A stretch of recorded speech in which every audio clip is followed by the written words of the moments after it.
Hi everyone and welcome to Creative Cakes by Sharon.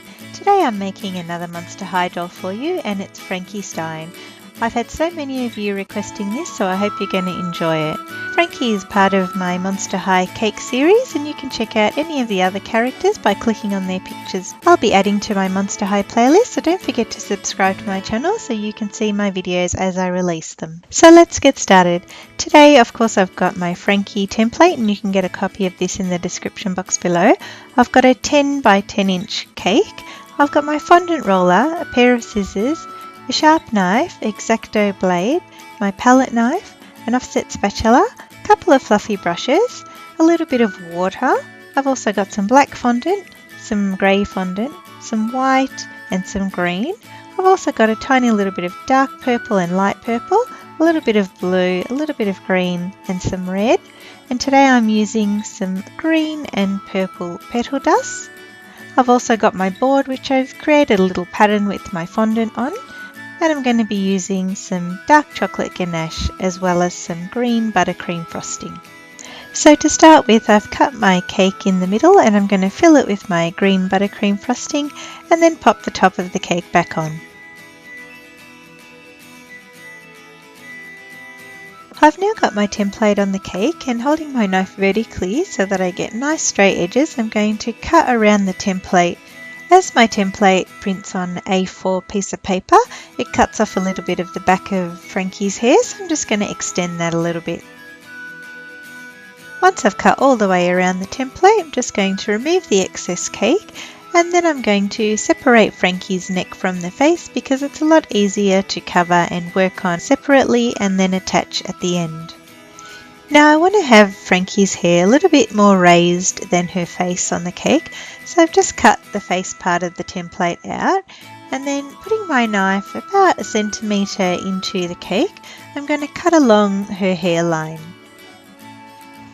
Then starting at the edge of her face, I'm going to carefully slide my knife about 1 centimetre into the cake and remove this section.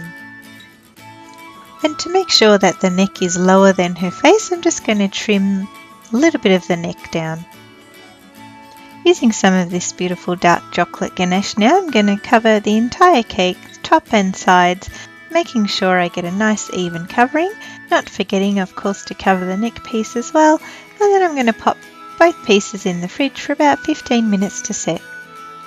Once the cake comes out of the fridge, the ganache is firm to the touch, and I'm going to smooth the surface over using some boiling water and my offset spatula, so just wiping off any excess water in a piece of paper towel and gently smoothing over the ganache. The heat from the spatula gently melts the ganache just enough so that I can smooth it. Now before I cover the cake with my fondant, I'm going to create a little nose and a brow region out of some fondant for Frankie. So I'm just going to roll a little bit of a ball and use the template as a guide to shape a little nose for her.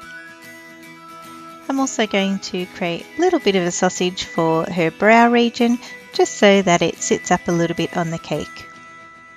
To make sure I stick these pieces in the exact position on the cake, I'm going to use my X-Acto blade and make a little mark through the template into the cake, and then position the fondant pieces onto the cake.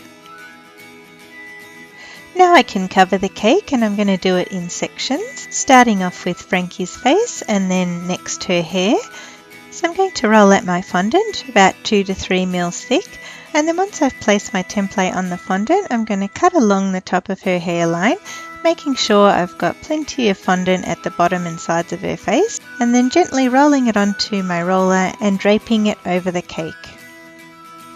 I'm going to smooth the fondant now at the top and the sides of the cake, making sure to get into the grooves nicely, and especially the edge that meets up with her hair.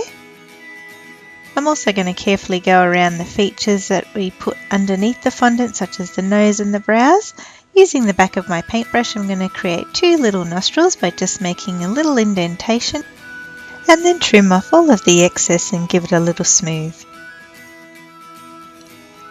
Before finishing up with this green fondant, I'm just going to cover the next section and put it aside.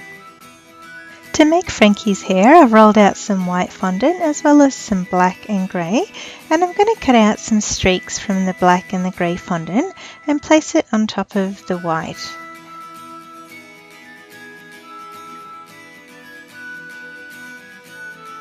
Then once I've got an arrangement of streaks, I'm going to use my roller to carefully blend them together by just pressing the fondant down slightly. And then carefully rolling my fondant onto my roller, I'm going to gently drape it over the cake. Then it's a matter of smoothing out the fondant and making sure I get into all the creases and trimming off the excess. For the remainder of Frankie's hair, I'm going to repeat the same process until all of the hair section is covered. If you're a huge Monster High fan, let me know who your favourite character is in the comment section below. At this point, I'm going to transfer Frankie onto my cake board and attach her little neck section, to which I've added a little scar and some stitches. To create Frankie's eyes, I'm going to cut them out of the template, and then using my white, green and blue fondant, I'm going to cut out the white sections as well as the blue and greens of her eyes. Once I've attached the coloured sections of her eyes to the white fondant, I'm going to add her pupils, which I've made out of 2 round balls of black fondant, and of course the white reflections in her eyes, adding 2 little white balls and 2 little triangles to the edges of her eyes. Using my template as a guide, I'm going to position the eyes in the correct spot. For the eyeshadow, I've just cut out the template again and placed it on the fondant. She has 2 shades, a dark purple and a light purple. So once I've cut them both out, I'm going to stick the light purple on top of the dark purple and adhere them both to the cake.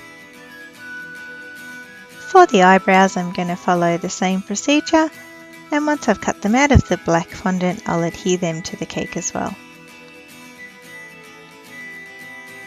For the eyelashes, I've cut around the very edge of the eyelashes on the template, and I'm going to cut the full piece out of the fondant, and then very carefully using my blade, I'm going to cut each individual eyelash out.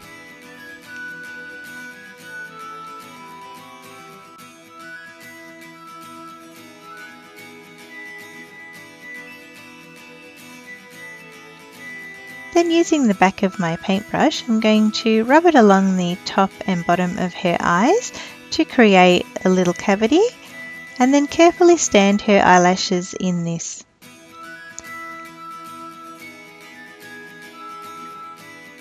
I've just created a little scar and some stitches with some grey fondant on her cheek. Now I'm going to use my petal dust, starting off with my green, to add some highlight and tone to Frankie's face. And then using the purple petal dust, I'm going to go over the eyeshadow area to blend the 2 colours together and just soften the overall appearance of the eyeshadow. To make the lips, I'm going to take a piece of red fondant, which I'm going to mould over the top of the template until I get a nice shape that resembles her bottom lip. And for the top lip, I'm going to roll 2 little balls of fondant and taper them out at the edge. Then with a thin piece of red fondant that I've rolled out, I'm going to stick that over the top of these fondant pieces and carefully cut around the very edge. Then picking it up very gently, I'm going to tuck the excess under and just quickly reform it if it's lost any shape, and adhere it to the cake. And finally, I've added a clip to her hair out of some blue fondant, as well as the bolts and screws on the side of her neck. And here she is, a Frankiestein cake for you. Guys, I hope you enjoyed this tutorial. If you did, don't forget to give it a like and share it with your Monster High friends. I love hearing from you guys, so don't forget to leave me a comment in the section below. If you haven't already done so, don't forget to subscribe to my channel for more creative cake tutorials. And as always, thanks for watching.